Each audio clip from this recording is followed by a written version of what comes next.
حضرت آدم علیہ السلام کی پیدائش کا ذکر۔ ان روایت کرنے والوں نے جس پر بھروسہ کیا جا سکتا ہے، روایت ہے کہ جب اللہ کا ارادہ حضرت آدم علیہ السلام کو خلیفہ بنانے کا ہوا، تب حضرت اسرائیل کو حکم ہوا کہ زمین سے ہر قسم کی یعنی لال، سفید، کالی مٹی صرف ایک مٹھی لائیں۔ اسرائیل ایک مٹھی رنگ برنگی مٹی زمین سے جمع کر کے اٹھا لائے اور اللہ کے حکم کے مطابق طائف اور مکہ کے درمیان میں رکھ دی۔ اللہ نے اس مٹی پر اپنی رحمت کی بارش کی اور اپنی قدرت سے حضرت آدم کا پتلا اسی مٹی کے خمیر سے بنایا۔ 40 سال تک پتلا بے جان پڑا رہا۔ پھر اللہ نے چاہا کہ حضرت آدم علیہ السلام کے اقبال کا ستارہ روشن ہو اور ان کے اولاد کا رتبہ و درجہ پوری کائنات کی مخلوق پر ظاہر ہو، تو اس نے روح پاک کو حکم دیا کہ آدم کے پتلے میں داخل ہو۔ اس وقت نرم اور نازک روح نے مٹی کے پتلے میں داخل ہونے سے انکار کر دیا۔ پروردگار نے روح کو دوبارہ حکم دیا، اے جان، اس بدن میں داخل ہو۔ جب روح آدم کے جسم میں سر کی طرف سے داخل ہوئی تو حکم الہی سے جسم کے جس حصے میں پہنچتی تھی، جسم کو ٹھیکرے کی جگہ سے گوشت پوست میں بدل جاتا تھا۔ جب روح سینے تک پہنچی تو حضرت آدم علیہ السلام نے اٹھنے کا ارادہ کیا۔ اٹھتے ہی وہیں زمین پر گر پڑے۔ اس لیے اللہ تعالیٰ نے قرآن شریف میں فرمایا ہے کہ انسان بڑا جلد باز ہے۔ اسی حالت میں حضرت آدم علیہ السلام نے چھینک ماری، بولے الحمدللہ، تو اس رحیم کریم ذات نے اپنی طرف رحمت سے فرمایا رحمکم اللہ۔ حضرت آدم علیہ السلام کو یہی رحمت نازل ہوئی۔ اس کے بعد ایک فرشتہ اللہ کے حکم سے جنت سے ایک سجائے جوڑا لایا، انہیں پہنایا اور عزت اور بڑائی پر بٹھایا۔ کہا جاتا ہے کہ آدم علیہ السلام کی پیدائش کے وقت آپس میں کہتے تھے کہ جس کو اللہ تعالیٰ مٹی سے پیدا کر کے خلیفہ بنائے گا تو وہ ہم سے زیادہ اس کے نزدیک قریبی اور پیارا نہ ہوگا، اس لیے کہ ہم اللہ کے دربار میں دن رات رہتے ہیں، ہمارے پاس اس خلیفہ سے کہیں زیادہ علم ہے، اس لیے ہم اس سے بڑے ہیں۔ لیکن اللہ کو تو حضرت آدم کو برتری دینی تھی۔ اس نے انہیں چیزوں کے نام بتا دیے اور حکم دیا کہ فرشتوں کو خبر دو کہ اگر وہ سچے ہیں جو چیزوں کے نام بتائیں۔ فرشتے جواب میں کچھ نہ بتا سکے۔ اپنی غلطی مان کر بولے، اے اللہ، تو پاک ہے، ہمارے پاس تو تیرا ہی دیا ہوا علم، سکھایا ہوا علم ہے، اس کے علاوہ کچھ بھی نہیں ہے۔ تب اللہ تعالیٰ نے حضرت آدم سے کہا کہ تم چیزوں کے نام بتاؤ۔ اللہ کے بتائے ہوئے علم کے مطابق حضرت آدم علیہ السلام نے نام بتا دیے۔ اس طرح اللہ تعالیٰ نے حضرت آدم کو فرشتوں کے مقابلے میں زیادہ عزت و بزرگی بخشی۔ پھر اللہ نے فرشتوں کو، جو آدم کے چاروں طرف لائنوں میں بادب کھڑے تھے، حکم دیا کہ آدم کو سجدہ کرو۔ اللہ کا حکم پا کر تمام فرشتوں نے بنا کچھ کہے سنے حضرت آدم کو سجدہ کیا، مگر ابلیس نے ایسا کرنے سے انکار کر دیا، لعنت ہو اس پر۔ بولا، میں آدم سے بہتر ہوں، اس لیے کہ تو نے مجھے آگ سے پیدا کیا ہے اور آدم کو مٹی ہی سے پیدا کیا ہے۔ یہ اللہ کے حکم کی نافرمانی تھی۔ اللہ نے اسے دربار سے نکال دیا اور ہمیشہ کے لیے اس پر لعنت ڈال دی۔ حضرت آدم جنت میں رہنے لگے۔ پھر ان کا جی چاہا کہ کوئی ان کا ساتھی ہو جو ساتھ رہ سہے۔ ان پر خواب کسی حالت پیدا ہو گئی۔ اسی بیچ اللہ نے اپنے قدرت سے حضرت آدم کے پہلو سے حضرت حوا کو پیدا فرما دیا۔ حضرت آدم جاگے تو دیکھا کہ ایک پاک صاف عورت ان کے پاس بیٹھی ہے۔ انہیں دیکھ کر بہت خوش ہوئے اور پوچھا، تو کون ہے؟ حضرت حوا نے کہا، میں تیرے جسم کا حصہ ہوں، اس لیے کہ اللہ تعالیٰ نے تیری پسے سے مجھ کو پیدا کیا۔ کہا جاتا ہے کہ حضرت حوا اتنی خوبصورت تھیں کہ پوری دنیا میں جتنی خوبصورتی پائی جاتی ہے ان میں سے 90% حضرت حوا کو ملا ہوا تھا اور 10 حصے میں پوری دنیا تھی۔ حضرت حوا کو دیکھ کر حضرت آدم بہت خوش ہوئے اور سجدے میں گر پڑے، اللہ کا شکر بجا لائے۔ پھر اللہ نے عرش اٹھانے والوں اور آسمان کے واسیوں کے سامنے ان لوگوں کا نکاح کیا اور حکم کیا کہ اے آدم و حوا، تم دونوں اس جنت میں رہو اور جنت کے تمام میوے کھاؤ۔ ہاں، یہ گیہوں کا پودا ہے، اس کے پاس مت جانا، نہ اس میں سے کچھ کھانا۔ جب ابلیس نے آدم کو سجدہ نہ کیا، اس پر لعنت بھیجی گئی، وہ فرشتوں سے نکال دیا گیا، تو اس کے دل میں حضرت آدم کے خلاف جلن پیدا ہو گئی۔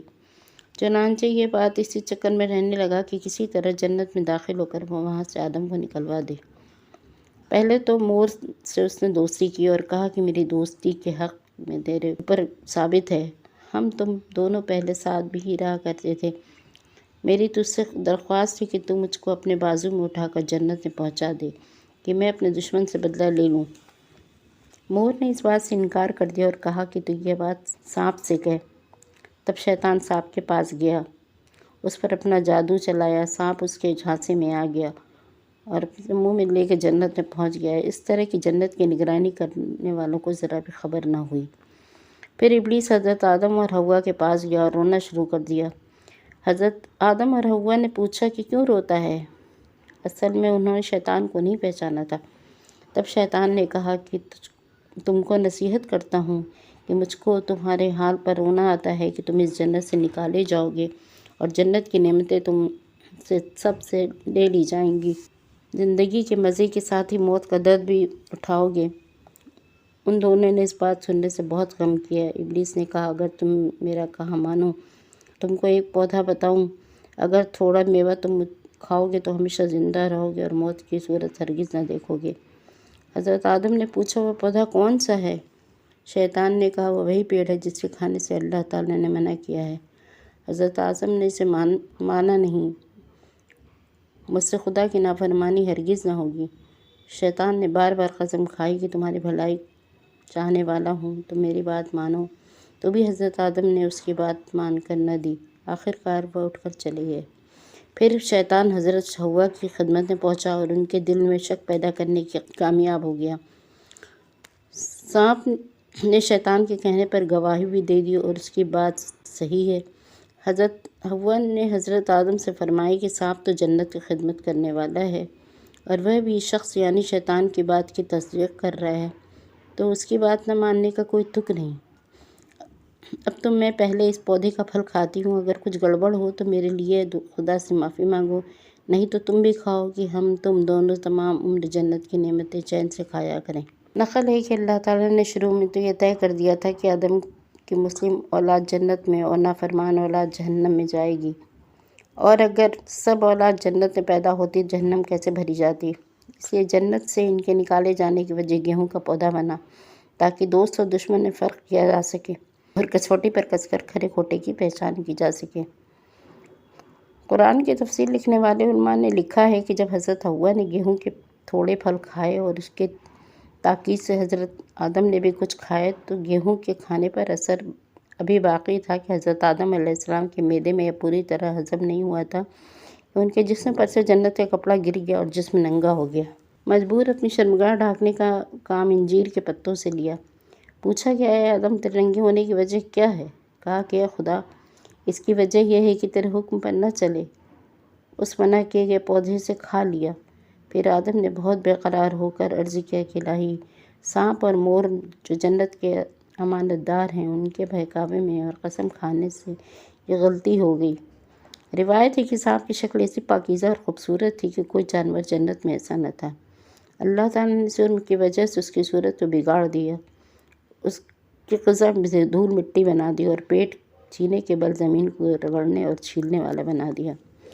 حضرت حوا اور ان کی بیٹیوں کو یہ سزا ملی کہ انہیں بچہ پیدا کرنے کا درد ملا، حیض کی گندگی ملی، خاوندوں کے حکم میں رہنا نصیب ہوا، تابعداری کرنا فرض ہوا، پھر دونوں جدا کر دیے گئے، ان دونوں کے گناہوں کو مشہور کر دیا گیا، ان کے قسمت میں رنج و دکھ، محنت و مشقت لکھ دیا گیا۔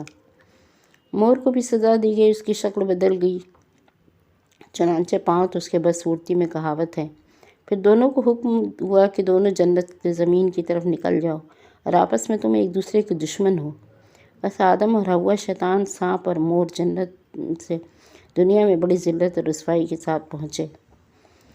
روایت میں آتا ہے کہ آدم علیہ السلام ساران دیپ میں، حوا جدہ میں، شیطان سستان میں، سانپ اصفہان میں اور مور کابل میں اتارے گئے، اور قیامت تک ابلیس اور آدم کی اولاد میں دشمنی چلتی رہے گی۔ کہتے ہیں کہ حضرت آدم نے 40 دن تک نہ کھانا کھایا نہ پانی پیا۔ حضرت حوا کی جدائی کا تو جو غم تھا وہ الگ۔ اسی طرح 300 سال گزر گئے، روتے رہے، معافی کی دعائیں کرتے رہے۔ اللہ تعالیٰ کی رحمت کو جوش آیا، انہوں نے آدم علیہ السلام کو معافی مانگنے کا طریقہ سکھایا۔ جب حضرت آدم نے باقاعدہ معافی مانگی تو حضرت جبرائیل علیہ السلام آئے، انہوں نے خوشخبری دی کہ اللہ تعالیٰ نے آپ کا جرم معاف کر دیا ہے۔ یہ سن کر حضرت آدم بہت خوش ہوئے، سکھ چین نصیب ہوا۔ پھر اللہ کے حکم کے مطابق 3 روزے 13ویں 14ویں اور 15ویں کے رکھے تو ان کا جسم جو گناہوں کی مصیبت رنج اور دکھ سے کالا پڑ گیا تھا ان روزوں کی برکت سے صاف اور روشن ہو گیا۔ اس کے بعد حضرت آدم کو حکم ہوا کہ خانہ کعبہ کی نیو رکھیں۔ حضرت آدم نے جبرائیل علیہ السلام کے سکھائے کے مطابق اور فرشتوں کی مدد سے کعبہ کی بنیاد رکھی اور حجر اسود کو جسے اپنے ساتھ جنت سے لائے تھے کعبے میں ایک طرف کو جمایا۔ کعبہ کی عمارت پورا کر لینے کے بعد جبرائیل نے حج اور طواف کا طریقہ بتایا۔ پھر حضرت آدم علیہ السلام حج اور طواف کرنے کے بعد عرفات پہاڑ پر چڑھے اور حضرت حوا کو جدہ سے حضرت آدم کی کھوج میں عرفات آ رہی تھیں۔ گرمی اور جنن کی وجہ سے جن کا رنگ بدل گیا تھا ان کی حضرت آدم سے ملاقات ہوئی۔ دونوں ایک دوسرے کو نہ پہچان سکے۔ پھر حضرت جبرائیل نے دونوں کو ایک دوسرے سے پہچانوایا۔ پھر دونوں سالان دیپ آ گئے۔ تب حضرت جبرائیل نے کچھ گیہوں کی روٹی اور لکڑی پہنچائی۔ انہوں نے کھیتی کرنا سکھایا، 2 بیل بھیجے۔ حضرت آدم علیہ السلام محنت مشقت کر کے اپنا پیٹ بھرنے لگے، کسی طرح گزر بسر ہونے لگا۔